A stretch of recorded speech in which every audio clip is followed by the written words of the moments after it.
Muy bien. Hoy vamos a trabajar nuestra última clase. Buenos días a todos, ¿cómo están? Qué bueno, felicidades por haber llegado hasta aquí, hasta nuestra sexta clase. Y sobre todo porque ustedes siempre están participando, siempre están buscando mejorar, ¿no? Que es lo más importante. Entonces, vamos a trabajar ahorita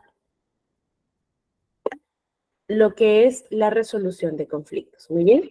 Sé que les han compartido un material, yo les voy a proyectar uno distinto, no se preocupen. Está basado en lo mismo, lo que pasa es que he tratado de hacerlo un poquito más corto para poder trabajar también lo que nos quedó de pendiente de la clase anterior, que eran las diferencias individuales. ¿Listo? Así que igual les voy a alcanzar el material de ahorita, no se preocupen, pero voy a proyectarles un material distinto al que tienen. No es que sea distinto el contenido, solo la forma en cómo lo he hecho, nada más. ¿Ya? Solo el diseño, pero el contenido va igual. Muy bien. Entonces, ustedes pues ya habrán ojeado un poquito el tema de hoy. Nos toca lo que es resolución de conflictos. Pasarles. Muy bien. Toca lo que es resolución de conflictos y dentro del material que se ha enviado pues está la descripción de qué es su conflicto, por qué sale, cuáles son las técnicas que podemos utilizar para poder resolver conflictos dentro del aula. Este es el material que les hemos presentado, ¿verdad? Que les hemos compartido. Entonces, voy a irme directamente a unos videos para reforzar lo que yo les voy a explicar ahorita, ¿ya? Entonces, voy mostrándoles el material que he preparado para la clase, como les dije, un material y empezamos a trabajar. ¿Bien? Entonces, voy a compartirles acá para irnos directamente a lo que es la resolución de conflictos dentro del aula. Muy bien. ¿Me confirman, por favor, si se observa? ¿Sí? Muy bien, muchas gracias, Elizabeth. Muy bien, entonces, ya hemos estado estudiando en parte de ir identificando las diferencias individuales de nuestros estudiantes, ir teniendo en cuenta el contexto, la cultura, de repente las habilidades, las aptitudes, la motivación que tengan nuestros estudiantes, ¿verdad? Entonces, ahorita lo que vamos a ver es qué estrategias, qué técnicas vamos a utilizar para poder resolver estos conflictos dentro del aula. ¿Listo? Entonces, manos a la obra. Muy bien. Entonces, nos vamos a centrar en los conflictos netamente dentro de la escuela. Entonces, es importante que para que nosotros podamos resolver los conflictos dentro del aula, tengamos en cuenta este espacio de comunicación abierta, donde lo que vamos a propiciar es el desarrollo de la empatía, o sea, el que tu estudiante entienda la posición del otro estudiante. Y también vamos a propiciar que se puedan identificar las emociones, esta conciencia de regulación de las emociones que nosotros vamos percibiendo. ¿Listo? Y el otro enfoque que vamos a utilizar es la mediación. Es decir, que no vamos a utilizar ni arbitraje, ni resolución colaborativa, sino la mediación. Ese es el modelo que nosotros como maestros vamos a utilizar. ¿Listo? Donde nosotros fomentemos o cuando fomentemos un ambiente donde los valores, las habilidades, la empatía, el que yo reconozca lo que está sintiendo mi compañero, el que no tome las situaciones como personal y sobre todo que antes de actuar yo entienda lo que estoy sintiendo, es decir, la regulación emocional, entonces nosotros vamos a poder hacer efectivo la gestión de los conflictos dentro de los estudiantes. ¿Cómo? Promoviendo un clima positivo, ¿ya? Un clima seguro dentro del aula. Entonces, ¿Qué vamos a necesitar o qué estrategias podemos utilizar para poder trabajar dentro del aula? La mediación, como les digo. En la mediación nosotros podemos utilizar estos recursos. Yo puedo ser el mediador, yo como maestro puedo ser el mediador, o lo segundo es que dentro de mi aula yo identifique qué estudiante es el que tiene mejor manejo emocional, es el que por allí tiene mejor criterio al tomar decisiones. También el compañero que es al que suelen recurrir, ¿no? O es el que tiene, por favor, Rita, o es el que tiene esta habilidad para poder tomar decisiones, buscar mediar, buscar tranquilizar al grupo. Entonces, yo tengo que observar quiénes tienen estas características. ¿Para qué? Para poder entrenarlos, para capacitarlos como mediadores. ¿Ok? Miren, mediadores. Y ya en un ratito vamos a ir viendo también cómo identificamos el salvador del mediador. ¿Ya? Entonces, esto nos va a permitir que de repente, si el estudiante aún no llega al maestro, porque siempre hay esas dificultades, ¿no? De la vergüenza, de repente el maestro no está o está ocupado, o puede ser que antes respondimos ante una situación que requería de nuestro apoyo, respondimos de una manera incorrecta y se le dio una distinta a la que buscamos. Entonces, allí vamos a utilizar a los mediadores dentro del aula. ¿Listo? Los mismos compañeros, los pares. La segunda es que vamos a trabajar en la enseñanza de habilidades sociales. Desde el inicio, vamos a ir nosotros buscando que los estudiantes, ¿ya?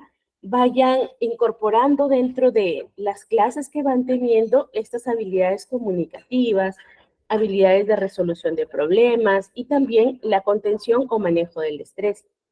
Entonces, dentro de las clases que yo voy haciendo, tengo que ir diseñando de repente estrategias o juegos que a los estudiantes los lleven un poco al límite para ver cómo responden y en base a eso empezar a enseñar estas habilidades para manejar situaciones que les son difíciles, ¿ya? Lo que hago es entrenamiento para que ellos puedan, cuando se encuentren en situaciones donde requieran poner en práctica su contención, su capacidad de análisis, su regulación, entonces ellos ya estén preparados. O al menos tengan idea o nociones de cómo responder. ¿Muy bien? Y la tercera que yo recomiendo siempre son los círculos de diálogo. En los círculos de diálogo son nada más que reuniones en los que con los chicos, con los estudiantes, indistintamente de la edad. Funciona para adolescentes, funciona para infantes, funciona para niños. En todas las edades tú puedes promover los círculos de diálogo. Lógicamente que la complicación o de repente el nivel lo que vas a propiciar del diálogo cambia así definitivamente de acuerdo a la edad del estudiante o las experiencias, pero lo importante es que se vayan formando estos círculos que son reuniones donde los chicos pueden participar explicando o contándonos cuáles han sido sus experiencias, cuáles son los sentimientos que ellos identifican, las emociones, de manera abierta. ¿En qué nos ayudan los círculos de diálogo? Primero, comunicación. Segundo, el que puedan exteriorizar lo que están sintiendo. Tercero, el que nosotros vayamos enseñando empatía también, ¿ya? La empatía y la escucha activa. Entonces, de esta manera estamos promoviendo la comprensión mutua entre los estudiantes. Y lo último es que dentro de los círculos de diálogos, nosotros no vamos a decir, a minimizar los sentimientos o vamos a minimizar las percepciones o emociones de los estudiantes. Lo que vamos a hacer es darle valor, darle espacio, entender lo que hace el estudiante, ¿no? Yo siempre pongo este ejemplo para que mis estudiantes comprendan. Cuando un adulto está triste y un niño lo nota triste, ¿qué hace el niño? ¿Qué hace el niño? Te dice, ya no llores, cálmate, cálmate, eso va a pasar. ¿Así te dice? ¿O cómo reacciona un niño cuando ve a otra persona llorar? O sentirse triste, acongojado. ¿Cómo reacciona? ¿Han visto? ¿Se han dado cuenta de eso? Les cambio la pregunta. Deben tener niños en casa, ¿cierto? Entonces, de repente, ajá, gracias, Megumi. De repente por allí se topan, se golpean con algo y ustedes dicen, ¡ouch! O ¡ay! O ¡uy! Me dolió, ¿no? Y el niño que dice, te pregunta, ¿estás bien? ¿Verdad? ¿Estás bien? Te acompaña. Y si tú lloras, te acaricia, te acompaña, ¿verdad? Trata de consolarte. Exacto. Como dice, te da abrazos, te dice que te quiere, te abraza, se preocupa y te pregunta, te consuela. Exacto. Entonces, el niño no te dice, ya, ya, no llores, tranquilito, que ya va a pasar. Yo te advertí que te ibas a caer. No te dice eso, ¿verdad? No. Entonces, vamos viendo que el niño acompaña. Y eso no es nada más que empatía. ¿Ok? Y eso es darle el espacio a la otra persona de sentir, darle el valor de sentir. Cuando nosotros castramos o nosotros decimos, ya, eso te pasó por lo de acá, lo que estamos haciendo es ignorando los sentimientos, ignorando lo que está sintiendo la otra persona. Entonces, parte del que nosotros enseñemos estas habilidades, parte de que nosotros seamos y que también fomentemos estos círculos de diálogo, es que demos espacio para escuchar y para conocer y para entender y para promover estas habilidades que son necesarias para que nuestros estudiantes vayan creciendo de forma emocionalmente estable, que es lo que queremos. ¿Ok?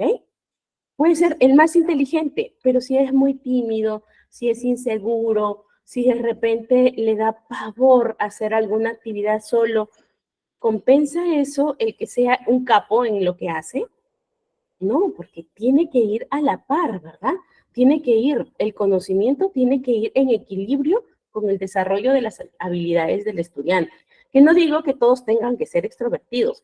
Puede ser un niño muy introvertido, puede ser un niño muy tímido, pero puede ser seguro de lo que hace.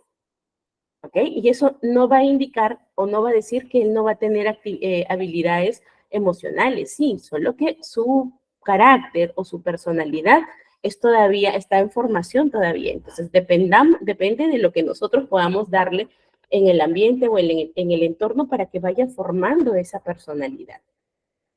¿Listo? Por eso es importante que nosotros no validemos, demos espacio para que nuestros estudiantes, ya sea en inicial o en primaria, ya sea en secundaria, puedan expresar lo que sienten sin el temor de ser juzgados por eso. Muy bien, o rechazados por lo que sienten. ¿Hasta aquí? ¿Vamos bien?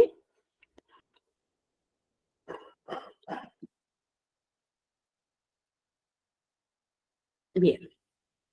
Entonces, ¿cuáles son los objetivos de poder trabajar estas estrategias dentro del aula? Primero, porque vamos a poder abordar las situaciones, problemas de manera más temprana. No vamos a esperar o la situación no se va a desarrollar tanto como para llegar a un caso de acoso o de bullying. Entonces, yo voy a poder atender estas conductas que son inadecuadas o estas conductas disruptivas utilizando estrategias proactivas. No intimidación, no miedo, no amenaza, sino utilizando, ven, ven, utilizando estrategias proactivas. ¿Ya? Segundo, el segundo objetivo es los programas de educación emocional, que estos programas son que dentro de las actividades curriculares que nosotros hagamos, también pongamos o también diseñemos actividades que puedan ayudar a gestionar las emociones con los estudiantes, ¿no? De repente, alguno de ustedes les encargan tutoría. Ah, ok, en tutoría, en vez de decir, ay, ¿qué hago? Voy diseñando actividades de educación emocional. ¿Ok? Reconocimiento de emociones, validación de emociones, explicación o exteriorización de las emociones, comunicación efectiva, todo lo que esté relacionado con el aprendizaje emocional. ¿Ok? ¿Para qué? Para que nosotros podamos fortalecer esta capacidad de poder lidiar con conflictos, con situaciones reales.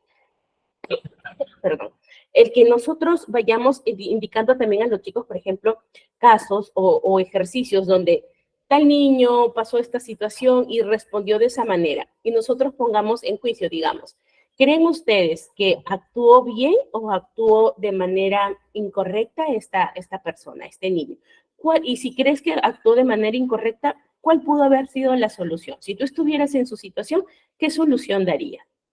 Estos tipos de y si o qué pasaría y si tú fueras, nos van a ayudar a que ellos también puedan ir elaborando situaciones, colocándose en la situación, siendo empáticos, ¿verdad? Colocándose en la situación y viendo qué formas de solución consiguen. Esto es entrenamiento, aunque parezca que no lo es, pero ya te hace pensar de cómo podrías reaccionar la situación. Y si te toca alguna situación similar, ya como que sueles responder tal cual tú tienes pensado o has observado que se resuelven las situaciones. ¿Ok? Y lo tercero es la consejería escolar, que es sobre todo el ofrecer estos consejos, esto darnos un tiempo, darle unos minutos al estudiante para que él pueda conversar con nosotros. Que no sea información de la escuela o decir, estás mal, o mira, no estudias o no presentas trabajos a tiempo, sino si tú ves que tu estudiante está apagado en clase, entonces darte un tiempo. Me pasó hace unos días también, yo doy clases en un instituto y pues los chicos están en este programa de gente que trabaja. Entonces, normalmente llegan cansados, pero se nota que es fatiga por el día. Pero una estudiante estaba muy apagada. Normalmente es tranquila, pero estaba más apagada, pues, ¿no? Entonces, les daba un break y le pregunto, ¿está todo bien? Y me dice, sí, Miss. Pero ya al salir le digo, casi tomamos la misma ruta para ir a casa y le digo, ¿me esperas para irnos juntas? Me dice, ya. Entonces ahí aprovecho y le digo, observo que no estás bien y ya le doy un tiempo y me dice, en verdad no estoy bien, estoy pasando por esta situación, siento que no me ubico en tal lugar y me empieza a contar. Entonces, a pesar de que el estudiante te diga, no, sí estoy bien, pero tú ves que el semblante no cambia, entonces busca formas o aborda la situación de manera que ellos puedan exteriorizar o hablar. Ya si por demás tú buscas las formas y te dice, no, estoy bien, ok, no insistas. Ya se va a abrir en un momento, pero lo importante es que vaya entendiendo que en ti va a haber una persona que va a escucharlo, ¿no? Que puede recibir el apoyo emocional que necesita. Entonces, esto es importante que nosotros para lograr un lugar seguro dentro del aula tengamos en cuenta, ¿ok? Que funciona. No les estoy dando o no les estoy contando cosas que no funcionan. ¿Ya? Muy bien, vamos a ver un ejemplo, un caso de bullying. ¿Listo? Entonces, Ana y Carlos son dos chicos dentro del aula, están experimentando conflictos debido a que Carlos comienza a intimidar o a molestar o a menospreciar a Ana, ¿verdad? Entonces, Ana comienza a sentirse avergonzada, la fastidia por los cuadernos, la fastidia por los colores, se burla constantemente de ella y los otros compañeros empiezan a secundar a Carlos y comienzan a reírse también de Ana. Ana comienza de ser una niña alegre, de ser una niña que jugaba con sus demás compañeras, comienza a aislarse y a dejar de salir a los refrigerios o a no estar más en clase. Entonces, tenemos esta situación. ¿Listo? Ustedes están allí, ¿verdad? ¿Siguen aquí? ¿Sí? Ok. ¿Qué estrategias podríamos plantear nosotros desde la perspectiva del maestro para trabajar esta situación? ¿Cómo lo abordamos? A ver, ideas. ¿Cómo lo abordaríamos?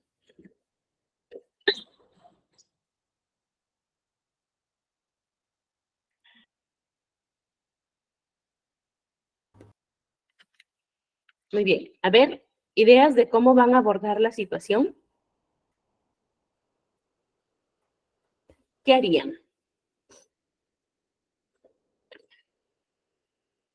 ¿Ya se dieron cuenta ustedes que están molestando a Ana, que se están burlando de ella, que de repente las bromas solo giran en torno a ella y quien hace la broma es Carlos. Siempre las hace Carlos sobre Ana, ¿no? O de repente lanza por ahí comentarios de que sus zapatos o su vestido o su uniforme está viejo, o que nunca llega peinada, o que su mochila está, digamos, lo que es la misma del año pasado, cosas así. Entonces, ¿cómo manejamos la situación? Ya, terapia de grupo, llamar a los niños, al agresor y al agredido. Ya, ¿para qué los vas a llamar? Ana María.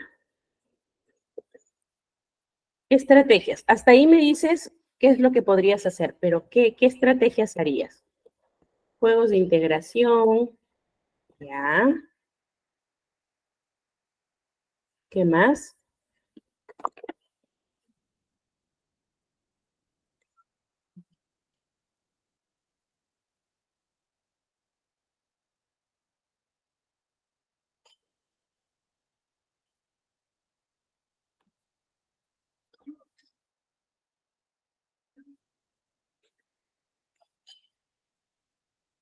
Identificar problemas.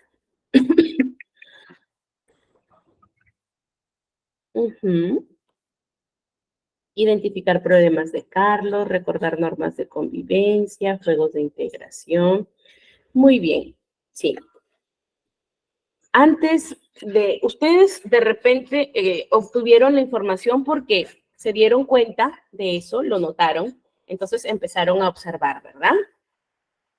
Antes, mucho antes de llamar y empezar o pensar en abordar la situación, tengo que observar. Observar cuál es la interacción. De repente fue de momento, de repente lo hace solo cuando quiere llamar la atención o cuando quiere liderar. Carlos me refiero. Ya, entonces primero observo, primero empiezo a observar. Si yo digo que Ana tiene baja autoestima, ya estoy juzgando, ya estoy dando un diagnóstico mucho antes de siquiera investigar. Así que nada, primero no den, no juzguen, no pongan etiquetas, nada. Ustedes van como tabla rasa, ¿ok? Tabla rasa, en cero. Lo primero que hay que hacer es observar. Observo cuáles son las interacciones para poder tener hipótesis. Observo las interacciones entre Ana y Carlos y veo cuáles son los patrones de comportamiento. ¿Ok? ¿Para qué? Para poder recopilar información sobre lo que está sucediendo. Antes de hablar, primero yo observo, miro. ¿Por qué? De la observación vienen las primeras, la pauta que yo voy a seguir para hacer las entrevistas. Porque yo veo, observo, digo, Carlos, me he dado cuenta, o ya voy notando, ¿no? Noto en mis apuntes, digo, Carlos, cuando no tiene respuesta de sus compañeros, cuando hace una acción buena, él usa como recurso el molestar a alguien o usa como recurso la broma o el chiste para llamar la atención. Entonces, de repente, es una hipótesis, Carlos no lo hace con la intención de hacerla sentir mal, sino que su intención es que captar la atención de sus compañeros para él seguir liderando. Entonces, Carlos tiene una motivación distinta, pero lo que está ejerciendo Carlos o lo que está haciendo Carlos es humillar a la otra persona. No está considerando nada más allá que lo que quiere. Entonces, yo observando puedo darme cuenta de cuál es la interacción, qué lo mueve, cuál es el motivo, ¿ya? ¿Cuál es el patrón de comportamiento? Entonces, una vez que yo observo, voy a la entrevista por separado con los niños, con la víctima y el victimario, ¿ok? Con el agresor y la víctima, por separado para ver qué sucede, qué perspectivas tienen respecto a la situación. ¿Por qué es que Carlos se comporta así con su compañera y por qué es que Ana se comporta así con su compañero? ¿Cuál es la percepción que tiene de el motivo de por qué Carlos hace? ¿Cómo se siente con lo que hacen? ¿Qué es lo que ocurre con los compañeros? ¿No? Entonces, hablar por separado primero. ¿Listo? Sin juzgar, sin poner etiquetas, como tabla rasa, como solamente van a llegar con el análisis y la evaluación que ustedes han hecho de sus observaciones primarias. Tienen la entrevista, ya tienen la información, cruzan con sus observaciones, se van a dar cuenta si era cierto o no era cierto, o de repente su observación les da una información muy distinta a lo que ellos refieren en la entrevista. Entonces, eso, el que tú ya hayas observado o notado los patrones, te va a hacer que tú guíes la entrevista de manera tal que consigas la información que va a validar lo que tú observaste, ¿ok? O de repente va a negar lo que tú observaste. Porque recuerden, son interpretaciones. Y una vez que ya tengo esta información, yo voy a la intervención directa. En la intervención ya es hablar con Carlos, hablar con los compañeros de trabajo, de la escuela, hacer sensibilización, juegos didácticos. La intervención es todos los recursos que te puedan ayudar para cumplir el objetivo de que uno, por ejemplo, Carlos cambie la conducta, ¿no? Que él tenga o que nosotros, no, los estudiantes, no refuercen esta conducta del uso de la denigración o la humillación para caer bien. ¿Ya? Porque es una práctica muy común.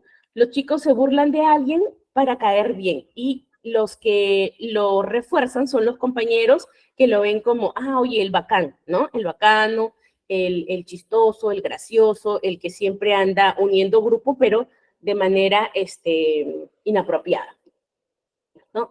Entonces, tengo que cambiar ese comportamiento. Por lo tanto, también tengo que hablar con el grupo de estudio, con los compañeros, para que ellos no, para que entiendan que la conducta que están reforzando no es la adecuada. Y ellos también no están observándolo de manera correcta. ¿Listo? Luego establezco las expectativas. ¿Qué es lo que se espera? Allí puedo recordar los acuerdos o normas de convivencia. ¿Ya?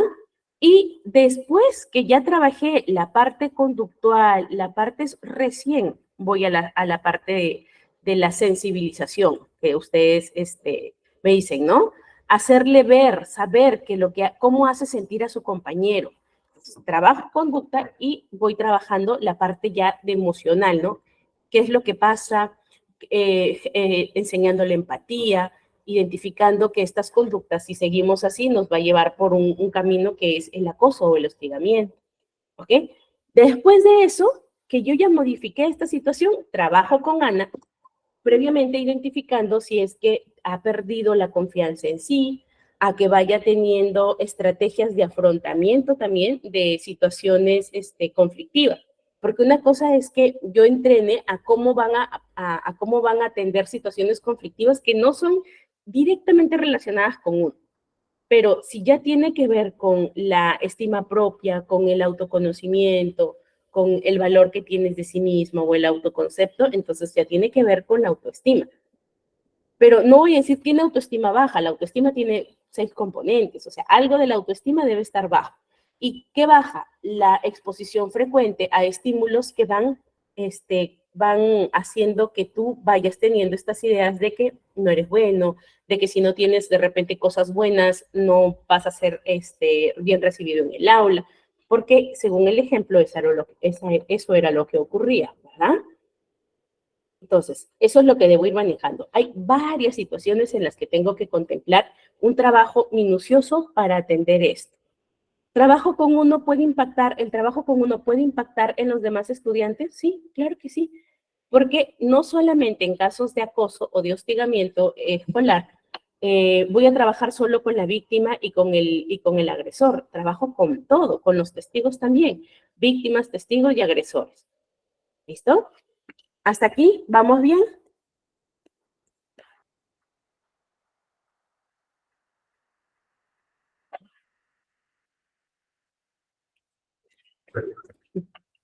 ¿Sí? ¿Vamos bien?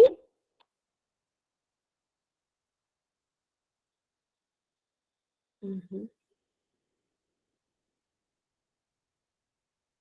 Ok, gracias Adriana. Muy bien, voy a la siguiente estrategia, la mediación.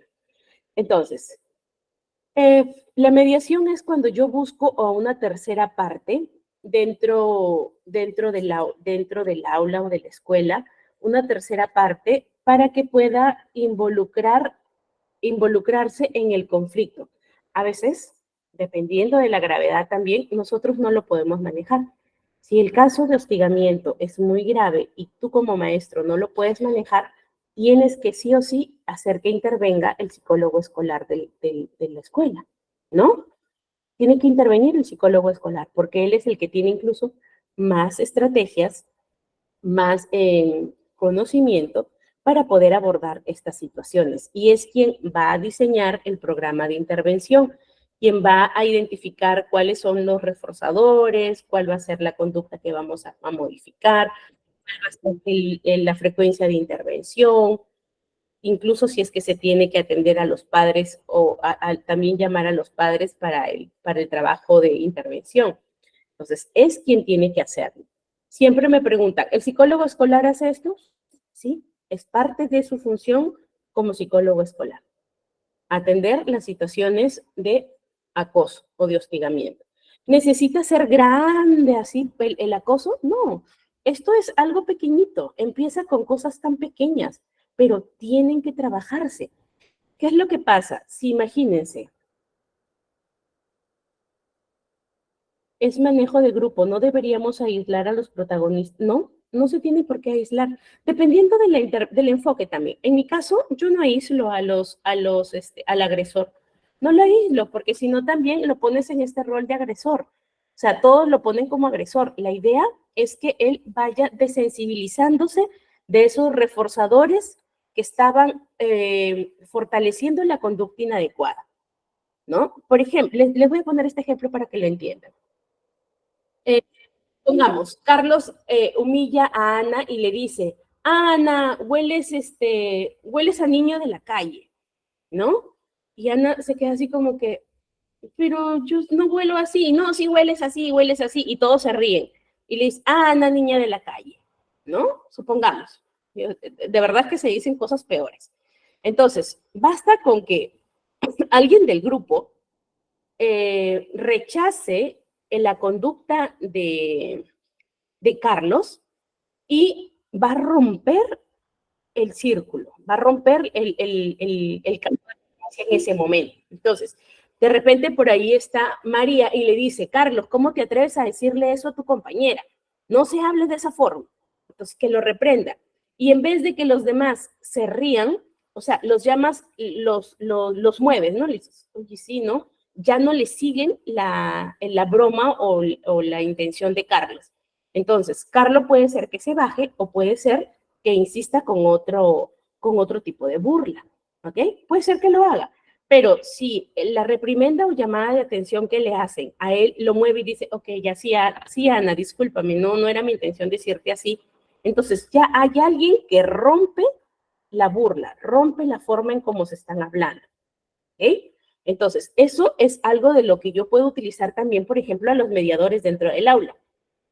¿Se acuerdan que al inicio les decía, busquemos chicos o busquemos dentro de nuestro salón a estos estudiantes que pueden ser los mediadores, que pueden ser las personas que tengan un poco más de manejo emocional y que nos ayuden a poder ir lidiando con estas situaciones? Entonces ahí vamos a trabajar con ellos. ¿Por qué? Porque son ellos también quienes van a poder informarnos la situación. De repente los chicos, Anita no va y dice, Carlos me está insultando, yo me siento de esta forma. De repente no habla, por miedo. Ahora estamos viendo solamente de burla o intimidación, no estamos viendo de agresiones, ¿ya? No estamos viendo de amenazas todavía, no llega a esa situación el caso, pero de burlas sí, burlas constantes. Entonces, ya los chicos están entrenados que eso da pie a que es acoso. Lo identifican como acoso, porque si ellos dicen, no, Miss, es broma, o sea, nos estamos jugando, es juego. Y si tú como profesor dices, sí, así se juegan los chicos, yo estoy reforzando esa conducta y apañándola diciendo, así se juega, cuando no es algo que yo deba permitir. Por lo tanto, si los chicos identifican que ese comportamiento es acoso, ellos van a poder notarlo cuando suceda y ponerle un pare a esa situación. ¿Ok? Sí, Oscar, es una práctica común. Lo que pasa es que lo hemos normalizado. No debería permitirse, ni siquiera nosotros como maestros, no lo deberíamos permitir. Entonces, los sobrenombres, los diminutivos, ¿no? El que yo me expuse o utilice una broma, una broma burlona para abrir o caer bien. No debemos. Eso se ha normalizado tanto que nosotros a veces ni siquiera nos damos cuenta que en verdad están siendo agredidos los estudiantes. ¿Ok? Entonces, ¿cómo lo evitamos? Desde el principio, haciendo que se identifique que es burla. Sí, es que se normalizan esas conductas. Por ejemplo, yo recuerdo estar en una escuela de niños de 5 años y los chicos se daban de golpes, así, se golpeaban, se tiraban, se empujaban. Y decía la profesora, maestra, usted está notando que los chicos están jugando de manos, ¿verdad? Ah, sí, pero así se juegan, son varoncitos. Ah, son varoncitos. Sí, te compro un día, 2 días, 3 días, una semana, 2 semanas, y empiezas a notar que van dejando de lado a los chicos que no entran a su juego. Entonces ya yo, maestra, no, no es solo juego, ya, no es solo juego. Oscar, estás generalizando. De repente tú has conocido a todos los niños del mundo, del país y puedes decir que los de provincia son más respetuosos que los limeños. Es una generalización bastante ambigua, es bien dura de decir. No tiene nada que ver con si son de provincia, si son de la capital. Tiene que ver con el sistema de valores que se les está enseñando. ¿Ok? Es el sistema de valores. No, mucho que ver no es el lugar, es el sistema de valores. De repente, porque en Lima las personas viven más ocupadas, tienen menos tiempo para dedicarse a la crianza de los hijos, porque las distancias son más largas, los tiempos de trabajo son los mismos, parecidos en todo el Perú. Puede hacer que esté influenciando en que tengamos más desatendidos a los estudiantes. Pero eso no quiere decir que por la ciudad son más o menos que otros.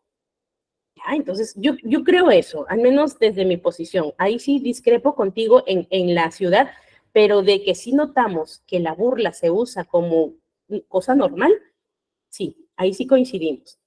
¿Ya? Entonces, es importante que nosotros vayamos identificando qué cosas normalizamos desde tu parámetro. ¿Qué es para ti normal? Que se bromeen, que se pongan cabe, que se dejen caer. O sea, eso sí tienes que tenerlo en cuenta, porque para mí es una conducta que no es adecuada. O sea, no es respetuosa, salvo que estén en un juego de contacto, que sea una actividad de contacto y en la que sí pues esté permitido eso, porque es una actividad de contacto. Pero si no lo es, entonces, ¿por qué permitirles ese tipo de conducta? Normalizamos esa situación. Es, por ejemplo, van los niños, ¿no? Van caminando con su carrito, estás parado y te chocan. Y tú, ay, mi amor, no me hagas eso, no me choques. Y el niño otra vez corre, corre, corre y te choca. Y tú, no, no hagas eso. Y te choca. Desde la primera, me duele. Eso no está bien, no está permitido. Porque si lo hace contigo y lo permites, es bien probable, es muy, muy, muy probable que en la escuela vuelva a cometer la misma conducta, vuelva a hacer lo mismo, porque para él es normal. ¿Ok? Entonces, eso es lo que nosotros debemos tener en cuenta. ¿Qué aceptamos como normal? ¿Qué parámetros para nosotros son adecuados dentro de la escuela? Porque allí es donde vamos a empezar a lidiar con estas conductas que no nos van a permitir que los estudiantes se puedan adaptar a la convivencia segura. Entonces, si ya yo no puedo manejar la situación, yo busco un mediador. ¿Listo? No traten de resolver las cosas con criterio así como respuesta inmediata. Los conflictos hay que pensarlos para poder atenderlos. ¿Ya? No es solo decirle, ya deja de portarte así, la próxima te castigo. Eso no es una forma de afrontar la situación. Eso es evadirlo. Eso es no tomar en cuenta la situación. Hay que detenerse a trabajar, observar, analizar, luego entrevistar, luego planear cómo vas a intervenir con la situación. Tiene que ser un trabajo en conjunto, tiene que tener un objetivo para poder trabajarlo. Si no, ¿verdad? No hagan nada. Y encárguenle la situación a una persona que tenga las competencias necesarias para poder afrontarla. ¿Listo? Muy bien. ¿Qué más vamos a tener en cuenta? Allá. Vamos a ver este videito. Ya, ojalá que se pueda ver desde aquí. Estos son Emil y su superior Arthur. Emil suele tardar en entregar los proyectos a tiempo. Esto provoca el enfado de Arthur, de los clientes y en general hace que toda la imagen de la empresa se resienta. Para resolver el problema, Arthur reprende a Emil. Emil, por supuesto, se defiende. Tiene sus propias razones y se produce un fuerte desacuerdo y conflicto entre ellos, lo que hace tenso el ambiente en la empresa. ¿Qué podría haber hecho Arthur diferente? Emil metió la pata, pero ¿es posible resolver la situación sin crear un conflicto? Uno de los métodos para resolver los conflictos es la técnica OIS, que consta de 3 elementos. El primer elemento de esta técnica es la observación. En la práctica, esto implica que describas lo que has observado de una manera objetiva, pero sin hacer acusaciones. Debes ser preciso, pero no debes juzgar a la otra persona. Por ejemplo, Arthur podría haberle dicho a Emil que éste entregó sus 3 últimos proyectos con 2 días de retraso. Como puedes ver, se trata de una declaración de hechos sin ningún tipo de juicio. El segundo elemento de la técnica OIS es el impacto. El impacto es nada más que explicar qué tipo de reacción provoca en ti esta cosa que observaste. Debes centrarte en ti mismo, sin hacer acusaciones a la otra persona. No intentes leer su mente, no intentes averiguar por qué ha actuado así, ya sea por pereza, por distracción o por cualquier otra cosa. Arthur, por ejemplo, podría decir que esta situación le estresa, que entregar los proyectos tarde hace que él también se retrase y corre el riesgo de que el cliente rescinda del contrato por incumplimiento del plazo. Como puedes ver, Arthur describe sus sentimientos, pero no lanza acusaciones contra Emil. El tercer elemento de la técnica OIS es la solicitud. Ahora puedes decir lo que quieras, expresa tus necesidades y trata de ser educado. De este modo conseguirás que la otra persona se comprometa a algo a lo que puedas referirte más adelante. Arthur podría decir que prefiere que Emil cumpla sus plazos o que le avise cuando necesite más tiempo. Luego, juntos pueden pensar en una solución a este problema. Una buena estrategia es formular su necesidad en forma de pregunta. Emil, ¿podrías hacerme saber de antemano que necesitas más tiempo? Emil tendría que ser muy poco generoso para responder, no, no podría. A una petición formulada a manera de pregunta, es muy difícil negarse. Como puedes ver, la técnica OIS es corta y muy sencilla. Te permite buscar intencionalmente un compromiso y pedir la comprensión de la otra parte. Solo hay que recordar estos 3 elementos. 1. ¿Qué observaste? 2. ¿Cómo te hace sentir? Y 3. ¿Qué esperas de la otra persona? Entonces, hay muchas posibilidades de que el conflicto ni siquiera se produzca. El segundo método consiste en salir del triángulo del drama. A menudo, los participantes en un conflicto asumen espontáneamente determinados roles. Estos papeles son el acosador, la víctima y el salvador. A veces, un participante en el conflicto puede desempeñar Uy,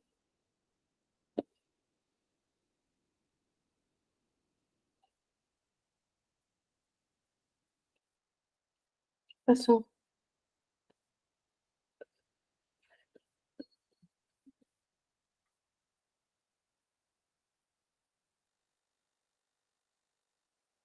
Disculpen, voy a volver a proyectarlo, ¿ya? No sé qué pasó.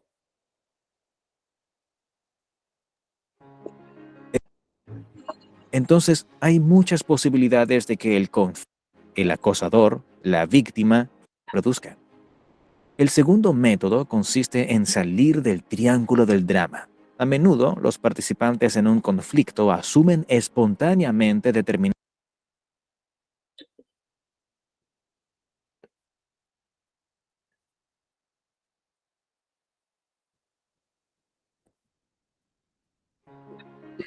papeles son el acosador, la víctima y el salvador. A veces, un participante en el conflicto puede desempeñar todos estos papeles por turnos. Veamos el siguiente ejemplo. Marta llega a casa después de un duro día de trabajo. Lo único que desea es pasar una tarde en paz y tranquilidad con su marido Antonio. Cuando entra, encuentra a Antonio sentado a la mesa con su amigo Mateo. han preparado la cena y también han dejado la cocina hecha un desastre, y de buen humor están bebiendo cerveza. Marta se mete en el papel de acosadora y hace sus primeras acusaciones.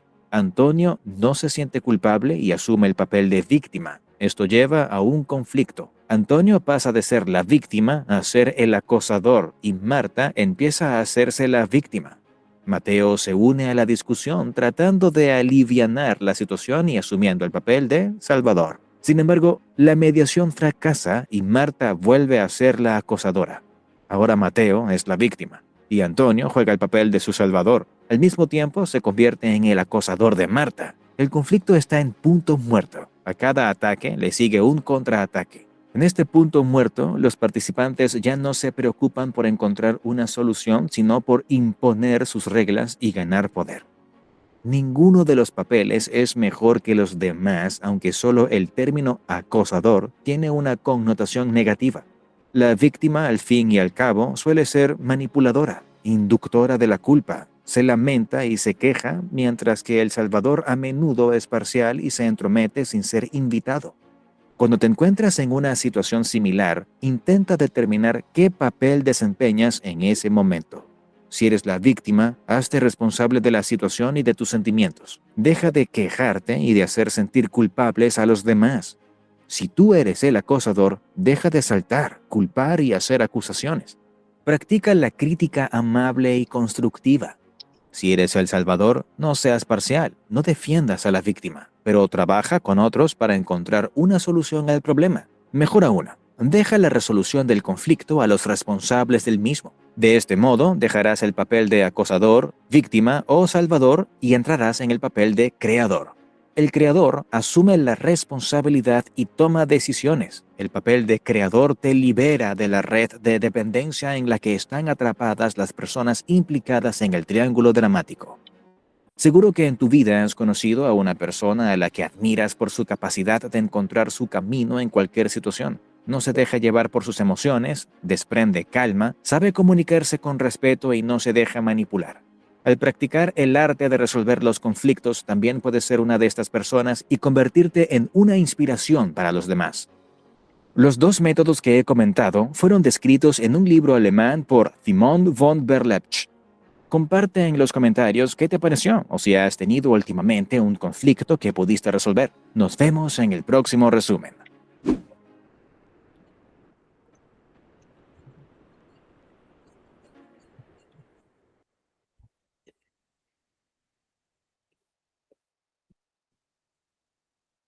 Muy bien. Ya entramos a lo que es el triángulo dramático.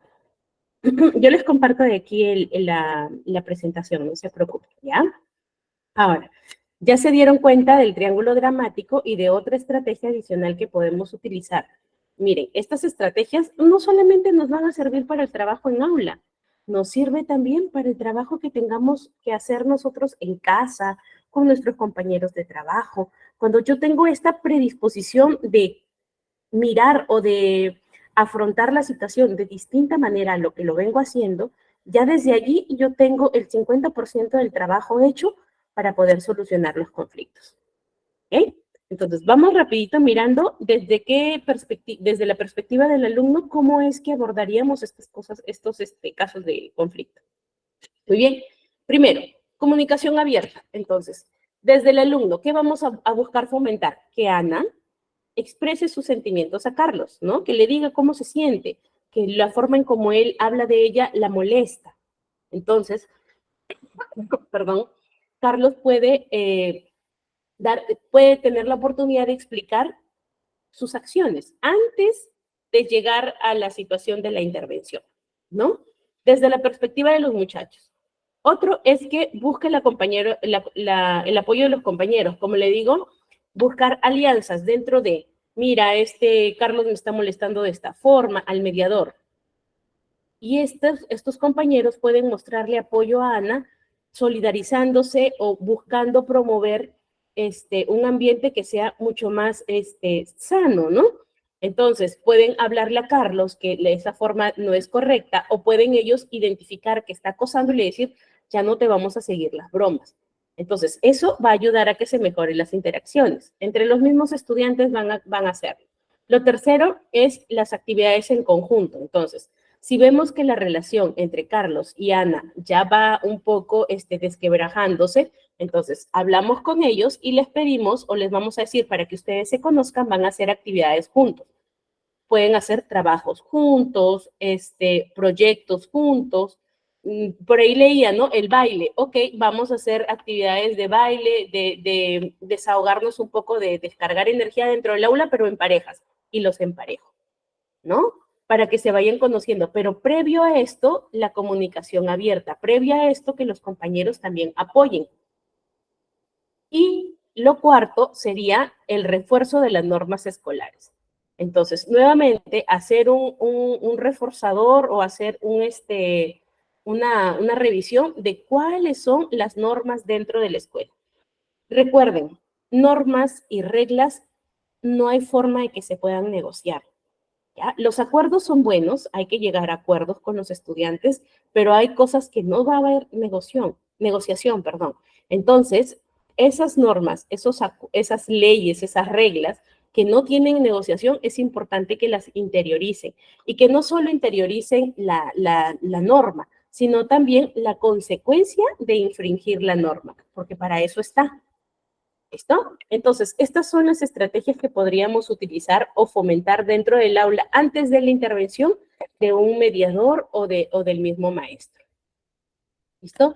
Ya vimos el video. Ahora que ya hemos identificado el triángulo dramático, que ya lo tenemos en cuenta, ¿se acuerdan? ¿Cuáles eran los roles que participan dentro del triángulo dramático? A ver, ¿se acuerdan? ¿Cuáles son los roles dentro del triángulo dramático? Ay, demasiado calor así. Ajá, víctima, acosador y salvador. Muy bien, y salvador, exacto. Esos roles, ajá, debemos ser creadores. Muy bien, Leslie. ¿Esos roles son estáticos? ¿Son fijos? O sea, quien es víctima siempre va a ser víctima, quien es salvador siempre va a ser el salvador, quien es el perseguidor o acosador. Ajá. ¿Qué suele pasar dentro de la interacción? Va cambiando, ¿verdad? Sí, va cambiando.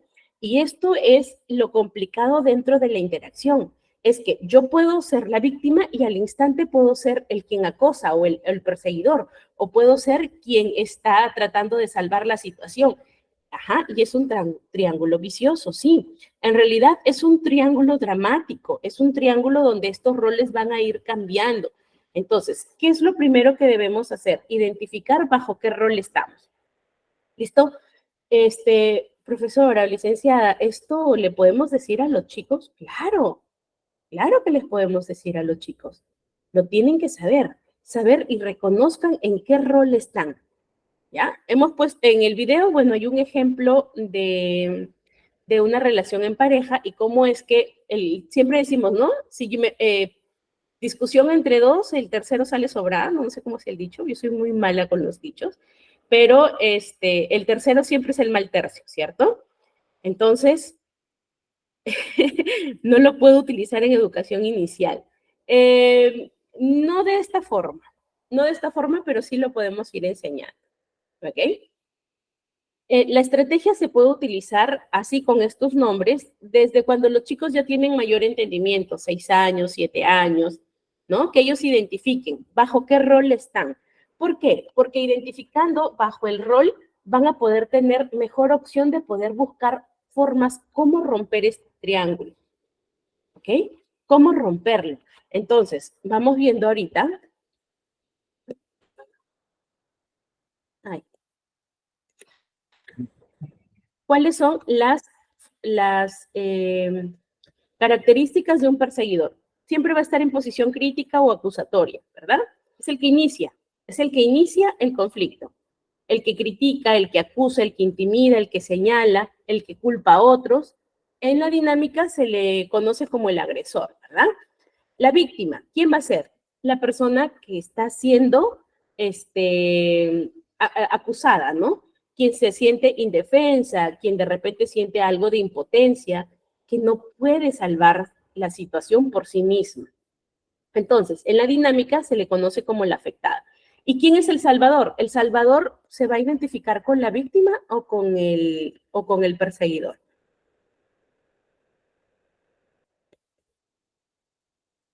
A ver qué dicen.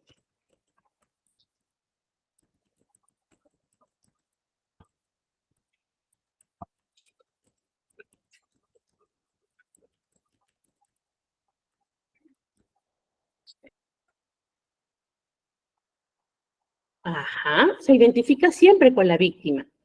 En el triángulo dramático, el salvador, ¿con quién se va a identificar? Eso fue la pregunta.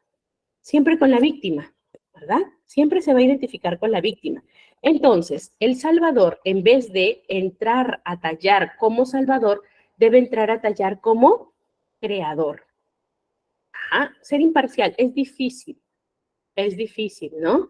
Pero normalmente siempre se identifica con la víctima, porque el salvador ve quién está necesitando ayuda, ¿cierto? Y siempre entra a tratar de solucionar, pero poniéndose del lado de la víctima. Entonces, la idea es que una vez que nosotros reconozcamos este triángulo cuando está dentro de la dinámica, que nosotros o que el Salvador no se perciba como el héroe, sino que el Salvador se perciba como el creador. Entonces, al percibirse como creador, va a hacer que las personas se den cuenta de la situación en la que están y que busquen soluciones de manera de que ni una ni otra se sienta víctima. ¿Ok? O se sienta aventajada o desventajada. Entonces, lo que busca el creador o el papel del creador es que sea un mediador o que sea no un árbitro, un mediador o que busque la resolución colaborativa, ¿ya? El puente de comunicación. Eso es lo que debe ser el mediador, el salvador en este caso, que va a cambiar al papel de creador. Entonces, el perseguidor en la dinámica siempre ataca a la otra víctima. La víctima se siente indefensa y busca ayuda. Siempre busca ayuda. ¿Y qué pasa con esto? La víctima nunca va a aprender a defenderse, ni va a cambiar estos roles, va a quedarse allí y siempre va a buscar quien la salve. Y el salvador siempre va a querer va a querer jugar el papel de héroe. Entonces, hay que identificar esto, hacer que los chicos se den cuenta que el objetivo es salir de esta situación, fomentar la relación que sea mucho más saludable, más equitativa, ¿ok? Y asumir la responsabilidad personal de la situación. Entonces, ¿cómo rompemos este triángulo? Por ejemplo, Ana con Anika. Vaya, creo que tengo otro ejemplo aquí. Espérenme, porque sí lo he puesto. Ah, ya, por acá. Acá está, sí lo puse. Muy bien. Entonces, aquí estamos viendo otro caso, ¿ya? En el aula, María ha estado criticando constantemente a Juan, otro estudiante, otro compañero, por su rendimiento académico. María se siente frustrada porque cree que Juan no contribuye lo suficiente al trabajo en grupo y Juan se siente atacado y desmotivado, considerándose a sí mismo como la víctima en esta situación. Entonces, aquí, quién está jugando qué papel? ¿No? María está jugando la posición de perseguidor o de acusador, criticando a Juan por su desempeño, por lo poco que da. Juan se va a sentir o se siente atacado y desmotivado. Y un salvador o otro maestro puede intervenir tratando de decir, oye, pero aporta, ¿no? Pero da, o sea, tienes que tener en cuenta que también da de acuerdo a sus posibilidades. Entonces, ahí ya vamos identificando que tenemos el patrón, el víctima, perseguidor y el patrón de salvador. Ahora, la pregunta es, ¿cómo rompemos este triángulo? ¿No? ¿Qué estrategias podríamos abordar para romper este triángulo?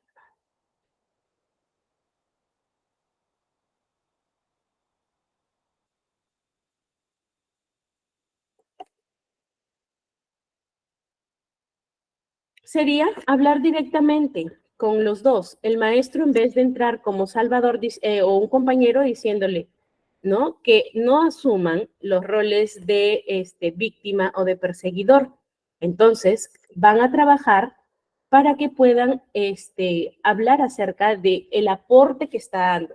En vez de decirle, no, Juan da poquito, que ni siquiera aporta, que no quiere hacer trabajos, ¿no? Entonces decir, Juan, ¿qué podemos hacer o cómo te ayudamos para que tú puedas mejorar tu aporte en el grupo? ¿Ah? Y ahí ya evito el acusar. Entonces, María, incluso si rompe este vínculo y es quien lidera el grupo, puede decir, Juan, los aportes que nos das son pocos, nos gustaría que pudieras dar más, tú das para más. ¿Ven el lenguaje que está utilizando? Entonces, tú das para más. Necesitamos mejor información que nos proporciones. ¿Puedes volver a hacerlo? No, mira, ¿sabes qué? Tengo estos problemas, hoy no puedo. Ok. ¿Necesitas ayuda para hacerlo? ¿En qué te guiamos? Pero necesitas hacerlo. ¿Ves? Ni siquiera me vuelvo a acusar, le empiezo a decir, esto va a hacer que nuestra nota de grupo baje. Entonces, es importante que mejoremos la información que nos estás brindando. ¿En qué te ayudamos? Ah, ya, mira, busqué de esto, pero me cuesta hacer síntesis de este concepto, esto no lo entiendo. Entonces, vamos cambiando la postura. Esa es la idea de salir del triángulo dramático, ¿ya? De que podamos fortalecer la relación, que evitemos las acusaciones, que pongamos situaciones que vayan a construir o que, como decíamos, como se veía en el video en la primera parte, ¿no? El OIS, observa, informa y nuevamente pide lo que quieres, lo que esperas. Sé directo, lo que esperas. Con esto nosotros nos vamos a evitar estos de yo pensé que lo iba a hacer o yo creía que me iba a mandar esto o yo esperaba más de ti. Entonces, que las expectativas estén claras va a mejorar la situación y la comunicación entre estos estudiantes. Hasta aquí nos vamos entendiendo. Claro, Eva, la idea es la solución. Ya, yo ya identifiqué el problema, los aportes de Juan son muy pobres. ¿Cómo solucionamos? O lo haces tú o le hablamos a Juan para que él lo mejore. Pero el hablarle no significa que yo lo acuse, sino que le diga, Juan, creo que puedes nutrir más la información. O Juan, ¿en qué necesitas? ¿No? Sí, pasa más en secundaria. En quinto, sexto está pasando. Quinto, sexto y toda la secundaria, que es que ya se les va pidiendo a los chicos que el concepto tenga mayor dificultad, que sea mejor elaborado, ¿verdad?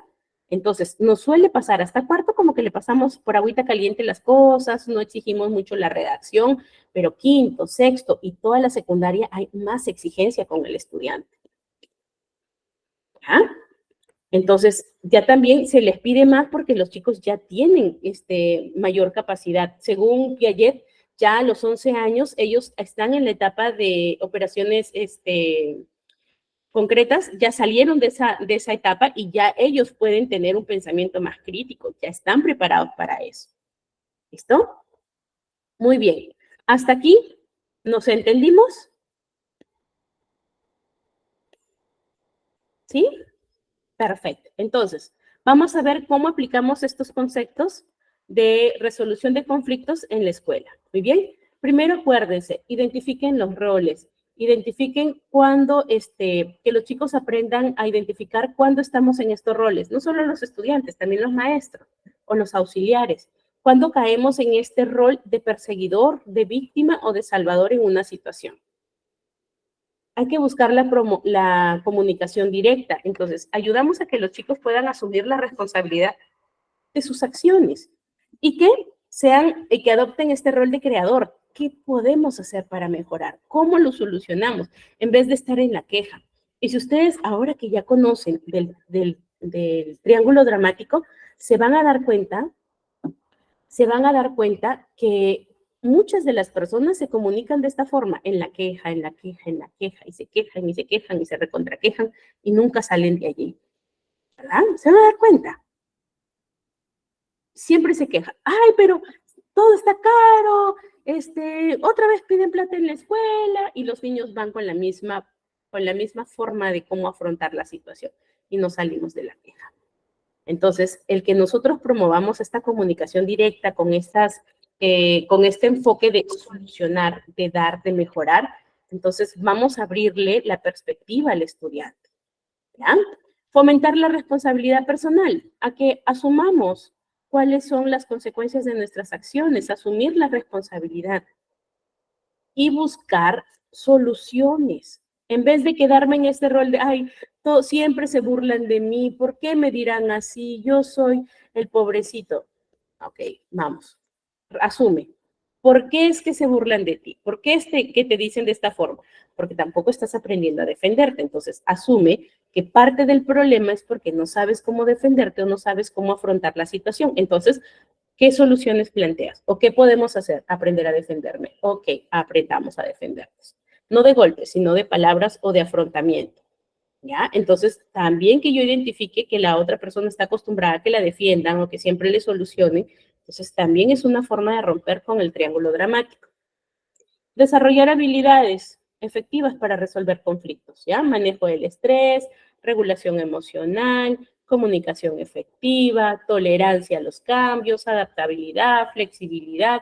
Son habilidades que nos van a permitir que podamos enfrentar estas situaciones.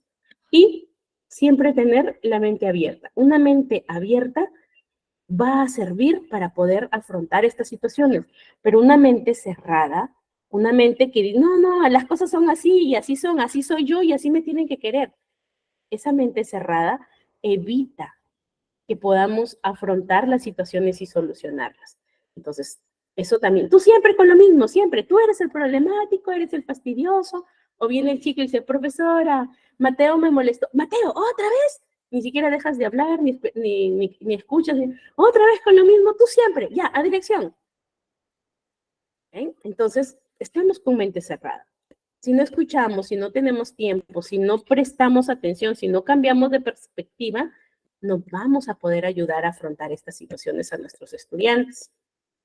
¿Listo? Vamos a ver el último video. Y de allí respondo estas dos preguntas que se me quedaron, es cómo enseño el triángulo dramático en infantes, y por ahí vi más ejemplos de cómo manejar en adolescentes, creo que fue, ¿no?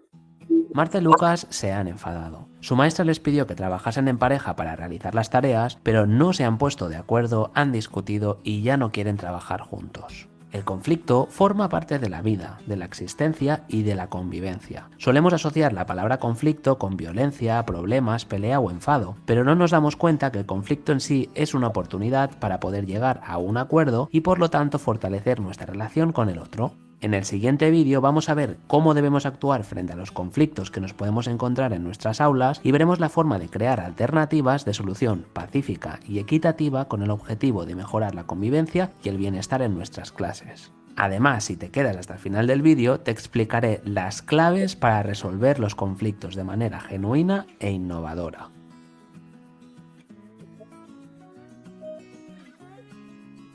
Para poder dar la respuesta más favorable a los conflictos con el menor coste hacia nosotros mismos, vamos a tener en cuenta las 6 fases de resolución. Debes saber que estas fases son adaptables a todas las situaciones que nos encontremos. Vamos a verlas. Primera fase: orientación positiva ante el problema. Tenemos que asumir que el tener un punto de vista diferente al de otra persona forma parte de nuestra existencia como seres humanos. Cuando este hecho se convierte en un conflicto, tenemos que entender que esto forma parte de nuestra realidad y que es una situación normal e inevitable. Ante la aparición de un conflicto, debemos identificar y reconocer las causas del problema. Si este conflicto ha sido similar a otros, debemos evitar utilizar aquellos mecanismos que no nos dieron resultado positivo y valorar la opción de utilizar otros que creamos que pueden ayudarnos a solucionarlo. Hasta aquí no he dicho nada nuevo. Vamos a pasar a la segunda fase, la definición del problema. Tan importante es la identificación como la delimitación y formulación del conflicto que se está produciendo. Tendremos que buscar los hechos relevantes del conflicto y describirlos de manera clara para hacerlo entendible y comprenderlo mucho mejor. La tercera fase consta de la formulación de alternativas. Debemos producir el máximo de soluciones alternativas y así aportar el mayor número de opciones tanto de calidad como de variedad. Más adelante te explicaré algunos aspectos que serán esenciales a la hora de buscar las alternativas adecuadas. Cuarta fase. Se basa en la valoración de estas alternativas y en la toma de decisiones. Realizar una valoración crítica de las diferentes alternativas generadas a la anterior fase, escogiendo una de ellas en base a los siguientes criterios. Hay que tener en cuenta las consideraciones positivas a corto, medio y largo plazo que se deriven de aplicar esta respuesta y la posibilidad real de llevarla a cabo valorando los costes y las recompensas. Quinta fase. Aplicación de la toma de decisiones. Es poner en práctica la respuesta aplicada, previendo los pasos que se llevarán a cabo, así como los mecanismos de control que utilizaremos para valorar su eficacia. La sexta y última fase constará en la valoración de los resultados obtenidos. En caso de que estos no hayan sido favorables, deberemos iniciar nuevamente el proceso de investigación de soluciones. Por lo tanto, y a modo de resumen, cuando nos encontremos delante de un conflicto, primero de todo debemos situarnos delante de él y explicarnos qué sucede. Buscaremos alternativas que puedan funcionar y escogeremos la que mejor se adapte a la situación. Por último, pondremos en práctica y evaluaremos los resultados para tenerlos en cuenta en futuros conflictos que puedan surgir. Ahora sí, ahí van los consejos que harán que te conviertas en el mejor mediador de conflictos. Es muy importante que los conozcas porque con ellos fortalecerás el proceso de su resolución y harás que puedas poner en práctica las 6 fases sin tener ningún inconveniente. Los consejos que te doy son los siguientes. Pregunta, no ordenes. A partir de preguntas, estamos invitando a los otros a participar en la solución del problema. En el momento en el que hacemos una pregunta a las partes, pasarán a ser cómplices de la solución y tendrán una actitud más positiva sobre el asunto. Pide con educación a pesar que consideres que debes dar un golpe sobre la mesa. Si utilizamos expresiones como por ejemplo, podrías o necesito tu ayuda para, hará que la otra persona abandone la defensiva y acepte mejor nuestra solicitud. En el botón de información y en la caja de información también, te voy a dejar el enlace a un vídeo donde te explico cómo puedes educar sin gritar. Te recomiendo que lo vayas a ver cuando este vídeo haya terminado. El tercer consejo que te doy es mostrar disposición si alguna de las partes lo necesita. Intenta ayudarla y muestra que estás haciendo todo lo que puedas por ella. Ataca el asunto y no las partes. Cuando queremos cambiar algo, tenemos que preguntarnos por qué debe cambiar y no por quién debe cambiar. Aclara tus decisiones explicando en detalle el porqué de tu resolución. Es fácil. Aunque a veces creamos que una actuación es obvia, debemos explicar el porqué de esa decisión para que todos puedan entenderla. No interrumpas. El hecho de interrumpir por sí solo ya es un motivo de conflicto. Escucha activamente con predisposición corporal. Si escuchamos detenidamente a la otra parte y damos señales corporales de comprensión, estaremos predisponiendo a nuestro interlocutor a expresar sus necesidades y a aceptar nuestras ideas y sugerencias. No actúes emocionalmente, es decir, no permitas que el conflicto se lleve hacia la persona en lugar de hacia el asunto. Para ello, debe ser lo más objetivo posible. Y por último, evalúa los pros y contras de la resolución valorando los costes y beneficios obtenidos. Hasta aquí las actuaciones y respuestas frente a los conflictos que puedan surgir en el aula. La pregunta que te lanzo hoy es, ¿te has encontrado en alguna situación escolar que te ha puesto al límite y que ha afectado a tu salud emocional en forma de estrés, ansiedad o preocupación? ¿Cómo lo has gestionado? Deja tus experiencias en los comentarios. Yo me despido por hoy y nos vemos en el próximo vídeo.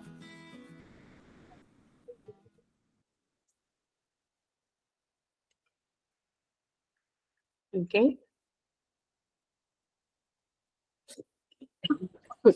Listo. Entonces, hasta aquí hemos terminado nuestra clase de resolución de conflictos. Como les decía, traté de hacerla mucho más dinámica para dejar un poco la teoría y ir de frente a los casos prácticos. Ya le pasé a la coordinadora para que les preparen el material y se los puedan enviar con el formato de ITEC. Así que esperen, en el transcurso del día se los podrán compartir. ¿Listo? Ahora, vamos a ver estas 2 consultas que me hacían. Sí, los videos están ahí, van a aparecerles los enlaces, pero denme un minutito, ahorita se los envío entonces por aquí. A ver, voy a abrir el YouTube para poder mandárselos. ¿Algo que les haya interesado del último video que vimos? Dice que cambie la conducta, dijo, ¿no? Cambie la conducta y no, muy buenos videos, allá. Que cambie la conducta, ¿cierto? Entonces, es importante que nosotros no digamos, ah, el niño es así, ¿no? La conducta que refleja es de esa manera. ¿Para qué? Para no enfocarnos en la persona, sino en lo que tiene que cambiar esa persona. ¿Ah? Con eso vamos a evitar esto de, es un niño malo o un niño malcriado. ¿No? Hay que evitar estas etiquetas, porque a las finales no nos ayudan mucho para lo que queremos, que es el cambio de conducta de los estudiantes. ¿Okay? A ver, aquí estoy copiando. Voy a copiar enlace. Bien, ahí van los enlaces de un video, es del último, y ahorita del penúltimo. Copiar el sí, es una práctica que se ha extendido mucho. El utilizar la burla o los golpes, se ha estereotipado eso, ¿no? El poder tener popularidad o llegada o reconocimiento a través de eso. Entonces, sí es importante que nosotros sensibilicemos este trabajo. La sensibilización va por allí de mostrar, no le digas tú haces esto, tú haces lo de acá, no, demostrar primero cuáles son las situaciones, de hacer que los chicos sean críticos. ¿Es correcto actuar así? ¿No es correcto actuar así? Que nosotros vayamos poniéndoles en estas situaciones para que ellos puedan usar discernimiento. Eso nos va a permitir que nosotros también conozcamos cómo piensan, cómo ven la situación, ¿ok? A veces, la presión del grupo hace que estos chicos, no a veces, la mayor parte de veces, que estos chicos sigan comportándose de esta forma por esa presión grupal.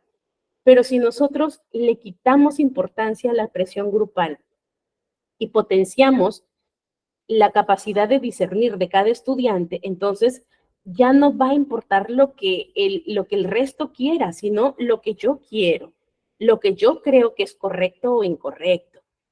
¿Ya? Entonces, ese es el enfoque que podemos utilizar para poder ir abordando estas situaciones con adolescentes. Ahora, había una pregunta que sí me pareció interesante. Me decía, ¿cómo enseño el triángulo dramático en niños, en infantes? Nunca lo he hecho, pero se me ocurrió esto. Si a los niños les contamos cuentos para que ellos entiendan una moraleja o el cuento siempre va contenido con algo específico, ¿por qué no hacer cuentos donde el niño pueda identificar o les decimos, ¿no? Que identifique quién es la víctima, quién es el agresor y quién es el victimario, perdón, el salvador, ¿no? Caperucita Roja, por ejemplo. Si yo les cuento ese cuento y les digo, vamos a ver, ¿quién es la víctima? Y el bebé, el niño puede ir identificando. Puedo trabajar con títeres, puedo trabajar con títeres de dedal, puedo trabajar con role-playing, o sea, que los mismos niños vayan haciendo de lobo y que vayan identificando y cambiarles el final de la historia. ¿Ok? Cambiar el final de la historia. En vez de que el leñador es el que salva a la Caperucita, entonces que la misma Caperucita se salve, ¿no? Entonces, en vez de que la Caperuza siga al lobo, la Caperucita se dé cuenta, mi mamá me dijo que el lobo podía hacerme daño, entonces mejor no le hago caso, ¿no? Y Caperucita se fue por el camino que la mamá le había recomendado. Sí, ellos mismos. Ahí los vamos entrenando en la identificación. Este concepto del triángulo dramático es un concepto de la corriente del análisis transaccional de la psicología. ¿Ya? A mí me encanta esto porque sirve mucho para que nosotros vayamos identificando, no solo en la escuela, sino también dentro de las propias interacciones familiares, cuáles son los roles que nosotros vamos asumiendo. Y en base a juego, cómo podemos ir cambiando estas situaciones. Con que tú identifiques el rol, tú ya estás en la posición de ser creador, de ser quien cambie la situación. ¿Ok? Y si tú te enojas, pues los demás no van a entender por qué, si tú no lo expresas, porque te enojas. Entonces es importante. Todo el curso que les he venido enseñando, en realidad yo lo he basado mucho en lo que es la crianza respetuosa o la crianza positiva, que también este concepto de crianza se lleva mucho ahora a la escuela. Por ahí hubo una alumnita que, no en este curso, creo que fue en el anterior, me decía, me contactó por privado y me dice, profesora, pero esto es muy bonito, o sea, para ser verdad, así no es la escuela, pero nosotros somos los agentes de cambio. O sea, si seguimos pensando en que no podemos hacer ese cambio, no lo vamos a lograr. Pero si tú intentas cambiar el mundo que tienes en tus manos, que son 30 o 25 o a veces 40 munditos, hay 40 personitas chiquitas y por ende sus padres, entonces tú vas a poder hacer un cambio. Tú tienes que buscar dentro de tu aula que sea tu lugar seguro para ti, para tus estudiantes. Allí va a ser el impacto. Nosotros como educadores tenemos un gran poder aquí y aquí. Solo basta que ustedes crean en ese poder y que sepan cómo utilizarlo bien. ¿Ah? La crianza positiva o la crianza respetuosa es un modelo de crianza que se basa en el respeto de los chicos, en la tolerancia, en el trabajar la parte emocional de los estudiantes. No somos nada nosotros como adultos si emocionalmente somos dependientes o apegados a algo. No digo que nos desvinculemos de las personas, lo importante es que nosotros tengamos un equilibrio mental, ¿ok? Averigüen o lean por ahí un poquito sobre la teoría de la motivación de Maslow. Él habla acerca de que debemos ir cumpliendo ciertas necesidades para llegar a la cima de nuestra pirámide, que es la autorrealización. Entonces, de nada te sirve tener autorrealización si tú no tienes las necesidades de filiación bien definidas. O sea, si te sientes solo, si no tienes amigos, si no tienes con quién compartir tus éxitos, de nada te sirve. De nada te sirve estar en la cúspide de tu pirámide si de repente vives inseguro, si las, las necesidades de seguridad, de comida, de agua no están satisfechas. Entonces, yo sí les recomiendo, entrénense en educación positiva, busquen estas estrategias que de verdad van a hacer un gran impacto. No es necesario que tú le digas a tu estudiante, les voy a enseñar basado en esto. Que vean la forma en cómo tú los enseñas, ustedes van a ser los modelos. Ustedes son las personas que ellos van a ver por casi 300 o menos de 300 días al año, ¿no? 300 veces al año, 8 horas al día. Entonces, tienen que ser ustedes las personas que muestren, que reflejen un tipo de conducta o de comportamiento que sea adecuado para ellos, ¿no? ¿Recuerdan la clase anterior? Yo les voy a compartir creo que ya les he compartido la vez pasada, les deben estar pasando material adicional a quienes terminen el curso, a quienes se certifiquen, les comparten ese material, pero sí es importante que ustedes se eduquen. Nosotros desde nuestra posición buscamos darle el material más actual, más resumido, entendible, pero también hay que ir nutriéndonos por parte propia, ¿no? Así que es importante que nosotros vayamos cambiando un poco la perspectiva respecto a la educación. No es solamente ir y enseñar conceptos, también es ir y dar parte de nuestro ser a estos estudiantes, ¿no? Recuerden a ustedes, ¿qué profesor los ha impactado tanto que hasta ahora lo recuerdan? Piensen, ¿cómo quieren trascender? ¿Quieren ser ustedes también ese tipo de profesor que se quede en la memoria de sus chicos, que impacte, que haga cambio, que genere cambio? Entonces, eso se trabaja. Y se trabaja de manera que nosotros también vayamos dando de nuestro propio ser a nuestros estudiantes, ¿no? Yo recuerdo a mi hermana es licenciada en educación, siempre me dice, yo no quería hijos, yo quería 2 a lo mucho. Tengo 3 hijos paridos y tengo como 50 niños adicional, hijos, dice, porque me preocupo por ellos, estoy pendiente de cómo van, qué estrategias voy a utilizar para que aprenda a leer. Ella enseña primer y segundo grado. Que si no sabe, cómo puedo trabajar o qué ejercicios, o me anda diciendo, Yeca, mira, tengo este niño con tal dificultad, ¿qué hago? ¿Cómo abordo a la mamá? ¿Cómo abordo al papá? Y le digo, ay, tus hijos te sacan canas verdes, ¿no? Y me gusta verla porque a pesar de que no fue una carrera que ella, pues por vocación la eligió, creo que fue por necesidad, pero en el camino ha aprendido a amar su carrera, que en realidad yo le digo, eres una excelente maestra, no solo por la capacidad, por el conocimiento, porque es buenísima ella, sino también por ese plus que les da, ese valor agregado que le da a su trabajo.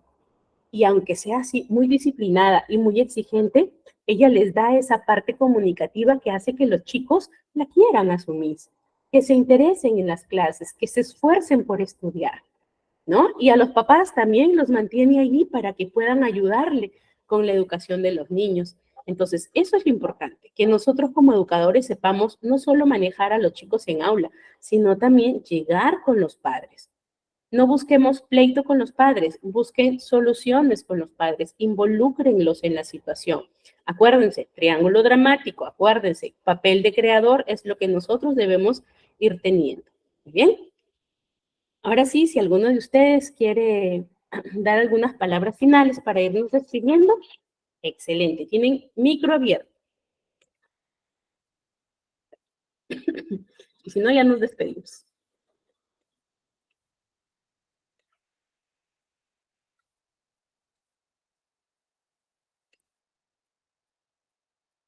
Oscar, dices, ¿qué texto nos recomienda? Busquen yo les mando ahorita, espérense. No te preocupes, Oscar. Aquí nosotros buscando darle lo mejor, siempre también estudiando para poder brindarles lo mejor para ustedes, para que se haga más sencilla la forma en cómo ustedes van a recibir la información, ¿no? Sobre todo que despierte interés. Muchas gracias a ustedes. Espero encontrarlos nuevamente. Algún texto que nos hable sobre la motivación. Ok. Espero encontrarlos nuevamente por aquí, por ITEC, y verlos nuevamente en otros cursos. Recuerden que tenemos muchos cursos, no necesariamente que ustedes sean educadores solo tengan que ver con educación.